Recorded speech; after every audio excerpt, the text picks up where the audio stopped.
Hello everybody. I welcome you all once again for the second session on the changing social context and emerging issues.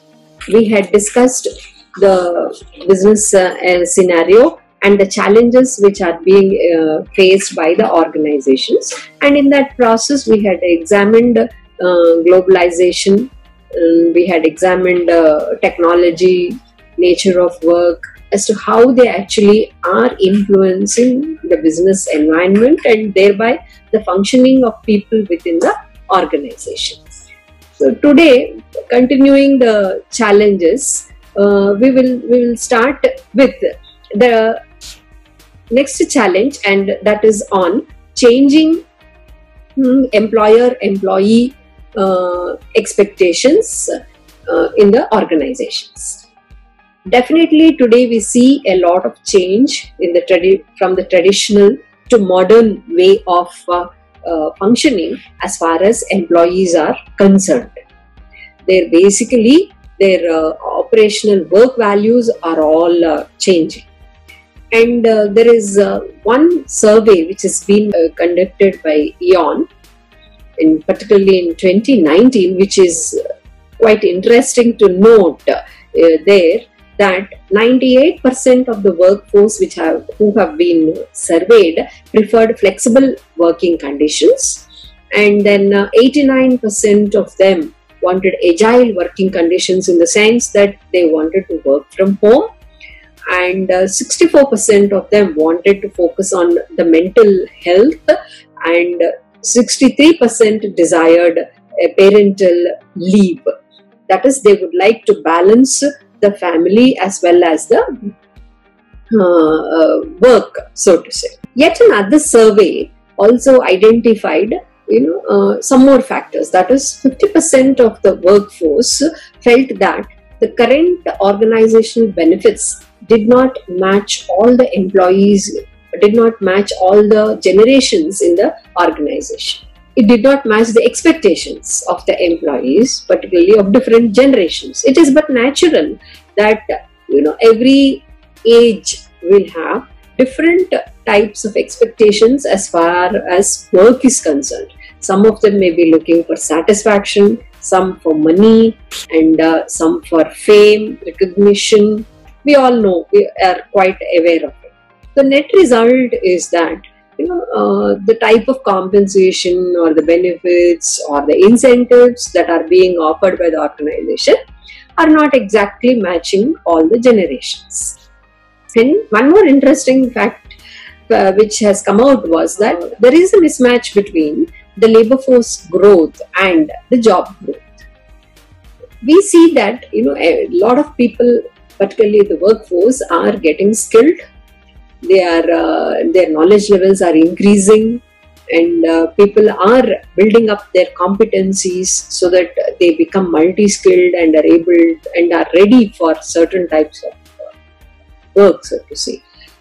But the number of jobs which are available, it's not exactly matching the two. So there is sometimes people do experience a little bit of dissatisfaction or some restlessness, etc., because of this, where opportunities do not get projected or they are not available for them.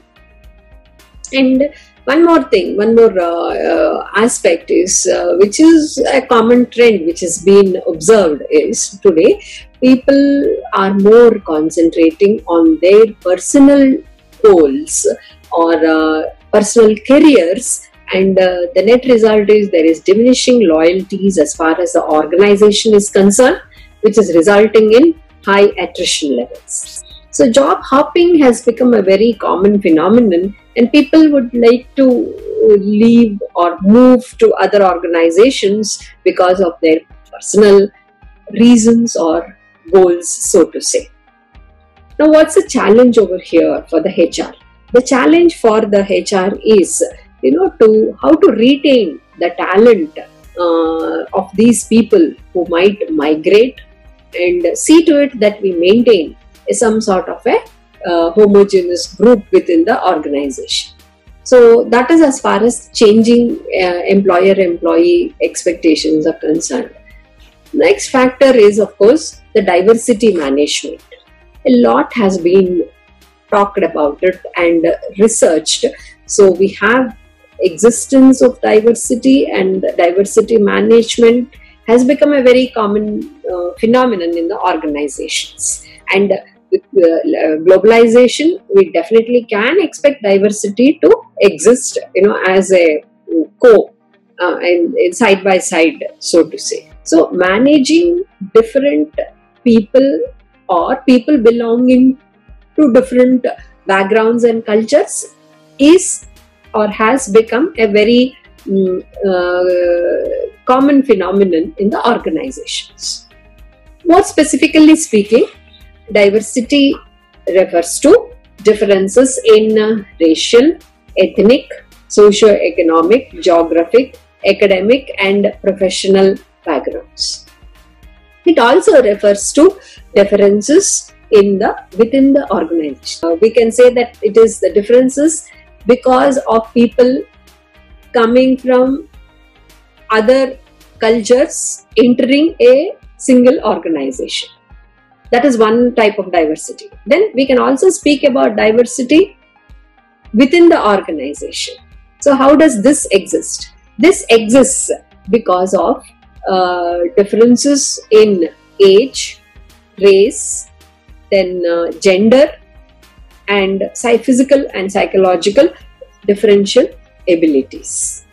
So we have people with different competencies, personality differences which contribute to that, age differences, so performance levels will be different, and people belonging to different groups, communities, etc. are skilled, in certain skills very well, etc.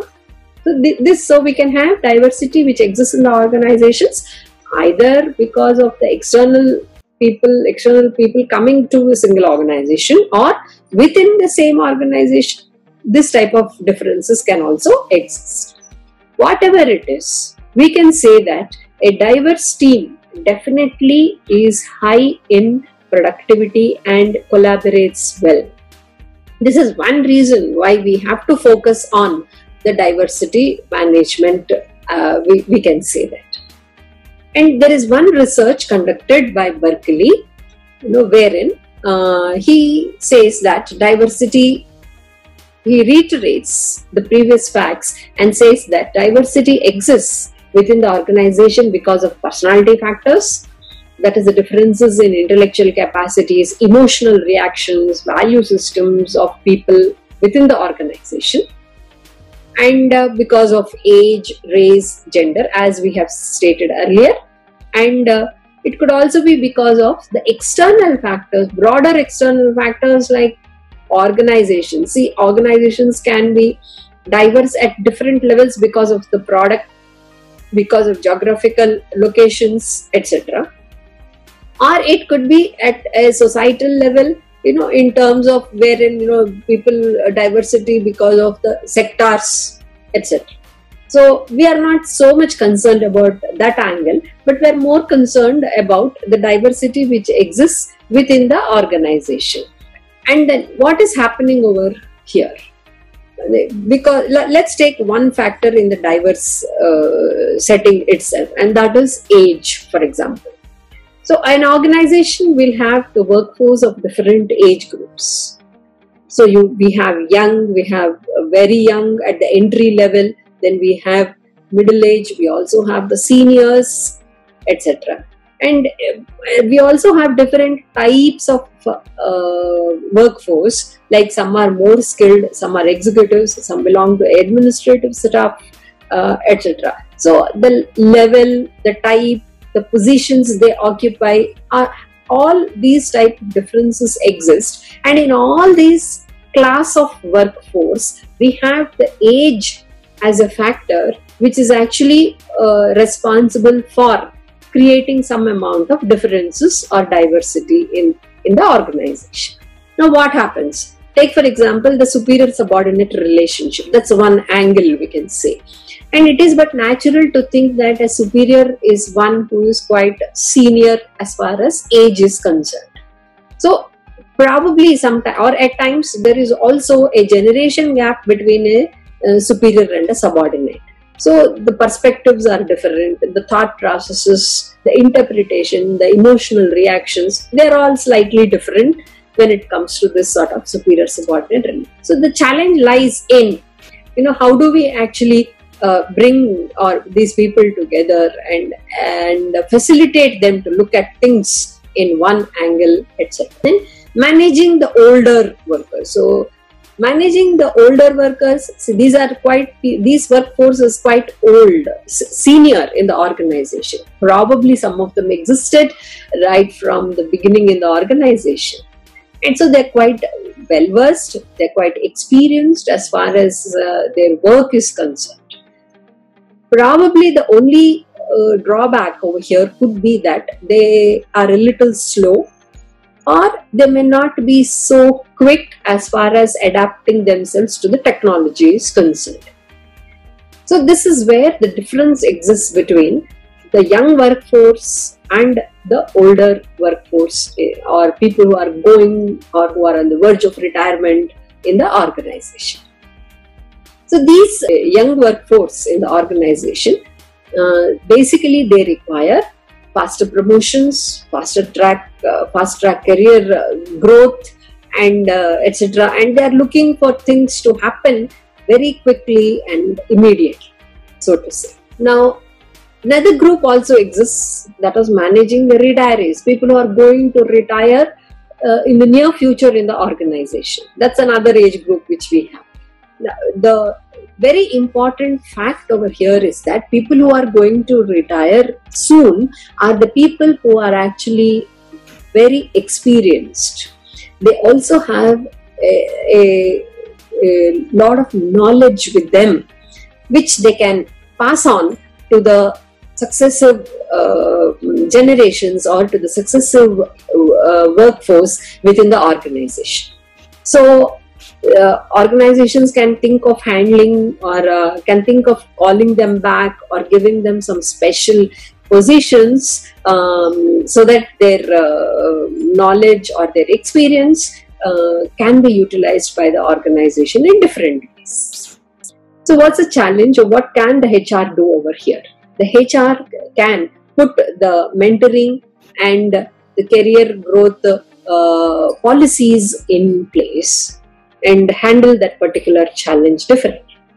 Another factor again, which we identified as part of diversity, is the increase in the number of women workforce in the organizations. And statistics shows that there is an increase from 33% to 40% in general among all sectors and levels in the organization. But it is not very encouraging to note that there are not many women in the top positions, particularly at the CEO level or as board members, etc. Probably the reasons cited are the inability of women to handle or to balance the work-family issues, the multiple roles which they have to play, and which is resulting in higher absenteeism and turnover rates. Like, for example, whenever somebody is sick in the organization, sick at home particularly, it is the women in the family who have to apply leave and then take care of either children or elderly people or any other issue which happens at home, so to say. And the net result is they limit their career advancement, and this has been observed in the IT, ITES sectors, in the banking sector, and in the insurance sectors. This has been observed. And the new mothers, particularly in the IT sector, have been observed to be wanting, or they are looking for, flexi time, part-time, work from home options where they are able to balance their work as well as their family roles, so to say. And many of them are looking for a support system within the organization, like a daycare center, etc., so that they feel safe with their children, so to say. Another interesting thing, which the research has also pointed out, has brought out actually, and which is of importance as far as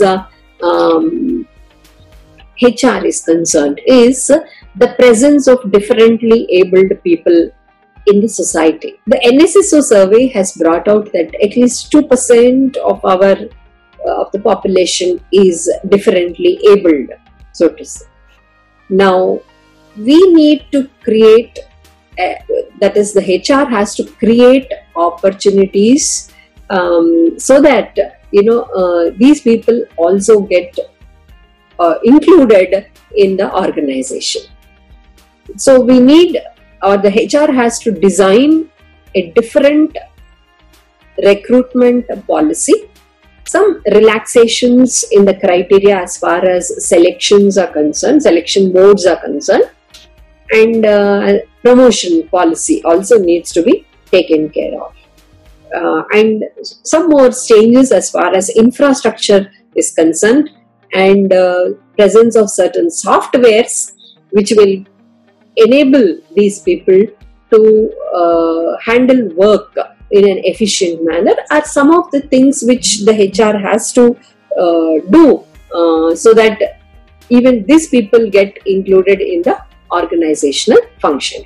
Now, taking all these together, that is the diversity management with reference to age, women, differently aged, differently challenged people, etc.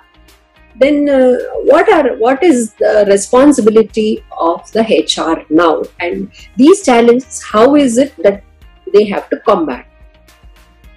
So some of the things which can be focused are that the HR can modify the personnel policies concerning the work schedules, particularly the leave schedules, so that they can see to accommodate women and give them some opportunity in the form of sabbatical, and then taking them back after sabbatical, and or protecting their job, particularly during childcare times, etc. So leave care, work policies, and then the work schedules can be modified according to the personnel in some instances, so to say. Then a lot of tasks also, a lot of responsibility is also there in the hands of the leader in the organization. Now the leader the leaders, the founders or the CEOs, so to say, of the organization, they should be able to facilitate the type of changes, be receptive to the changes in the business environment and accommodate them, so that they act as a role model in the process. Then every organization can also have an employee diversity program, so that all the employees will have knowledge about different diverse groups which exist. They have some knowledge about the diverse cultures and how to actually mingle with them, and how to handle them, how to treat them, how to tolerate them, etc. So these diversity programs definitely helps, the presence of them definitely helps in the organizations. Then specifically, training can be given to employees, particularly when they are going abroad. Training can be given in language as well as the type of culture to which they are going to be exposed. And selection also, who are those people whom we will select and send abroad? They are the people on whom some personality tests may be conducted, wherein the scores on adaptability, flexibility will be high, tolerance levels, etc. will be very high.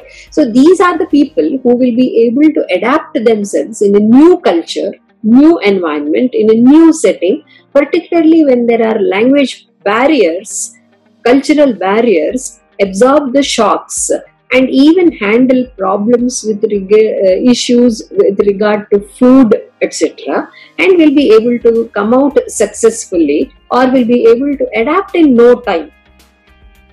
These are the people, these are the personality types whom we are looking for. So a test can be conducted wherein we identify these aspects within the individual. Then we can also expand the talent pool and collaboration within groups, both external as well as internal. Then within groups, within the organization, we can always foster and encourage innovation, because once diverse groups are together, from the conflicts stems innovation. Definitely people will be disagreeing and people will be expressing diverse opinions, but from that that forms the seed for innovations which happen in the organization. And diversity or diverse groups included within the organization also helps in widening the customer base for the organization. So we have a wider clientele or the customers with whom we can deal with.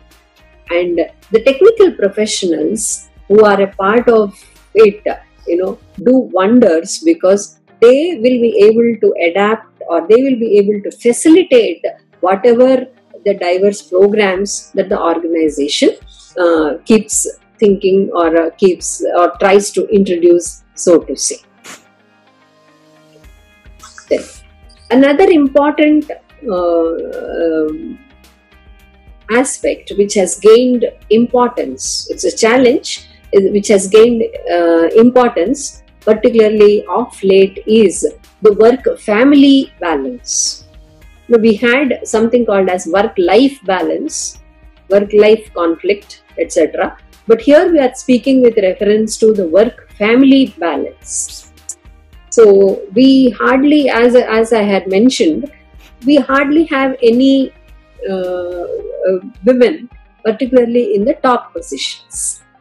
Now, so like take for example, in the Latin America, we have about 25% of them, and then in North America about 31%, in Europe 32%, in Asia Pacific 28% of the women are occupying in the top positions, so to say. And if you look at the Fortune 500 companies, only 7.4% are playing the CEO's roles. Thailand is leading over here with 30% in the CEO roles, followed by People's Republic of China having 19%, so to say. What's the reason for this?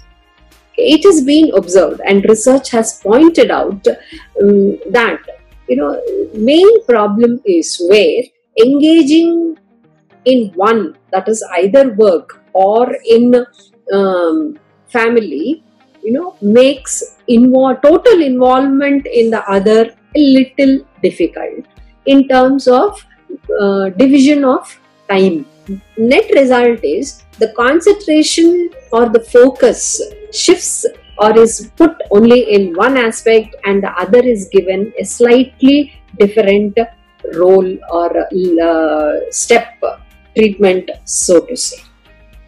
Now, the net result is when we are focusing on one, the other gets disturbed. And particularly if we start focusing, if women focus on the family, there will be some issues and problems like absenteeism, intention to leave, and then low organizational commitment and low satisfaction levels which they derive from the job, etc. Now, it's not always like that. Okay, there are people who have managed or who have balanced both work as well as family. How did they do this? Okay. It has been again researched and found that a positive experiences in one impacts the other positively. For example, an award or a reward in the organization definitely motivates them to put in extra effort at the family level also, and vice versa. the support systems which exist within the family motivate the women to put in extra efforts in the organization. So what is required over here is in the form of enrichment, facilitation, and the emotional influences which overlap and interact between the two. So what the organizations can do is, in terms of providing some sort of a supportive role, particularly at the supervisors level or at the managerial level, immediate managerial level, providing a supporting climate and also playing with the individual emotions, so to say. The net result is people will be happy, women will experience a lot of emotional contentment, and they will be able to pursue their multiple roles in the process. Now, having examined so many of these challenges, right from globalization to diversity to technology to age, the increase in the women workforce, changing employer-employee relationships, etc. Okay. Now let's look at what is the task that the HR can do, particularly as far as the women workforce is concerned. Now, if we see, then the HR basically can identify all the core jobs within the organization, and the people who are occupying them, particularly if there are women who are occupying those positions, then the HR can actually identify what is called as, or look at what is called as high achievers and performers within the organization. And it can also draw a list of KRAs and KPAs, so to say, right? And for these people who are basically high achievers or high performers, some support systems can be created wherein they can manage their personal lives along with the work, so to say. And then of late, it has become necessary to introduce wellness programs to handle the psychological well-being of their employees, and organizing recreational facilities also helps them, so to say. Then finally, what is it that we are trying to say? Okay, what we are trying to say is that it is the task of the HR now is to manage the existing human capital in the organization. Now, what is this human capital? So, in the beginning, we have defined HR as, as people with potentialities. So, carrying the same definition, we say that here we are referring to human beings possessing knowledge, education, skills, expertise, etc. So, these are considered as assets in the organization. And human capital refers to this sort of assets, human capital assets, like we consider in finance other assets. In HR, we are able to talk about the human capital assets also. And so we have moved from the manufacturing sector to the knowledge economy, and here we are speaking about the knowledge workers. And knowledge workers have to be handled in a slightly sensitive and different manner, where we need to focus on the autonomy, and we need to focus on the autonomy that has to be given to them, and because they resist some amount of control, and it is difficult to retain them, so we have to see that they are maintained, nurtured and developed within the organizations, and create the right type of a climate for them to work in the organization. So, continuing with what else can HR do? HR can basically deliver organizational excellence in these ways, in these four manners, so to say.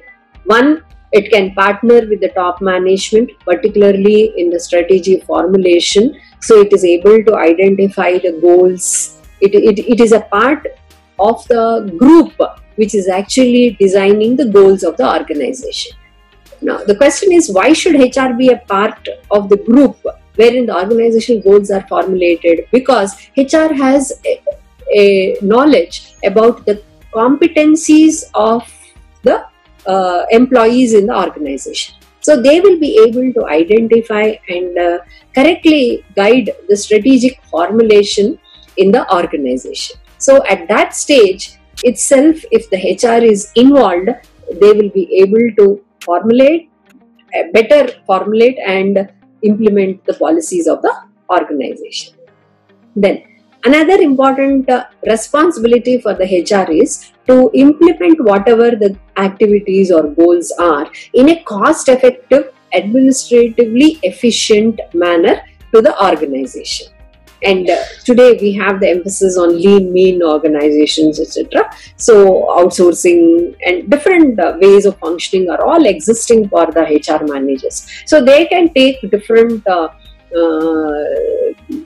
ideas and steps and see to it that these are all followed in the organization. Then they can create some sort of an open communication process within the organization, so that HR acts like a liaison between employer and employee for optimization and grievance handling and discipline procedures in the organization, so to say. So basically, it will try to attract and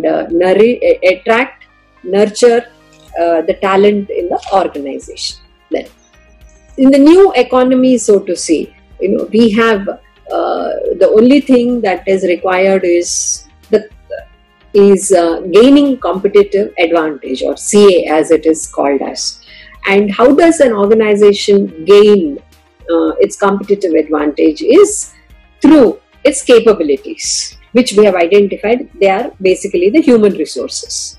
Human resources plus the organizational capabilities in the form of speed, the responsiveness, the learning capacity, together will be contributing to attain this competitive advantage. So the processes have to be efficient and intelligently managed, and resources have to be optimized, and the conditions and support systems have to be in place so that everything happens in a very, very effective manner, so to say. And today, we have, in order to achieve the competitive advantage, one aspect which is gaining a lot of importance and on which the management is also focusing is on the talent management. There is literally a war for talent among the companies, and we have shifted from the industrial age to the information age. So a lot of emphasis is on the competencies, skills of the workforce, and HR has to see to it that it recruits them, retains them, and maintains them in the process. And at the same time, we also have a lot of succession planning which takes place because of this process. And if we were to see, like for example, that if we were to look at the talent as an identifiable or a perceived ability which adds value to any activity. So the talent per se of the individual will add value to the existing work or activity that is being carried out. Hence, talent management is the core of human capital management. And the task for the HR is to identify the talent, nurture and maintain it for greater efficiencies, so to say. Now, what are the outcomes of that? The outcomes of that are, in terms of sustainable commercial competitiveness, higher levels of innovations, improved engagement, and lower resourcing costs. Those aspects which the organization requires in terms of cost cutting, high levels of efficiencies which is required, then encouraging innovation, attaining competitiveness. So all this is possible because of the way we have managed our talent, so to say. Moving on, we have moved from the stage of personnel management to the HR or human resource management, so to say. Here, we focus on the external factors which have influenced or which are influencing the organization in terms of technical, economic, socio-economic, diversity, etc. These actually interact with the mission, vision statements, policies of the organization, the culture of the organization, and the HR systems, so to say. So that is where the changing role of HR has happened, so to say. Then one more aspect which we have noticed is that, in terms of the changing work values of the workforce also, where we have moved towards quality of life rather than quantity. So today there is a lot of emphasis on the quality of work life, and people are more interested in the type of existence and the type of life, quality life that is being aimed at, so to say. Then we are also focusing on economic efficiencies. We are also focusing on justice and uniformity in terms of pluralism, participations, etc. And one more thing is that work is looked as, as a part of the broader life rather than the sole thing in the organization, so to say. Okay. Then the new role of HR is wherein they can outsource the routine functions and the maintenance functions so that they can concentrate on their core competencies and see to it that the lean organization is maintained, who will be satisfied, who will be nurtured, developed and satisfied in the process. So some tips so that we can make HR more effective in the process, their practices more effective, is providing challenging work environment or creating challenging work environment and diverse job opportunities, and then allowing employees to orchestrate their own careers. That is, wherein you give them and then the suggestions and they plan. HR can only guide them in the process. Then people also appreciate promotions within the organization based on merit.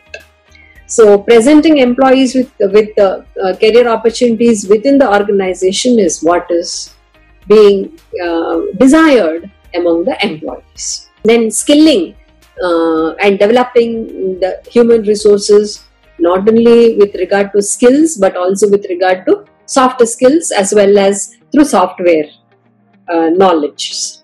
Okay? And this is where the continuous development takes place, where we develop talent communities, so to say.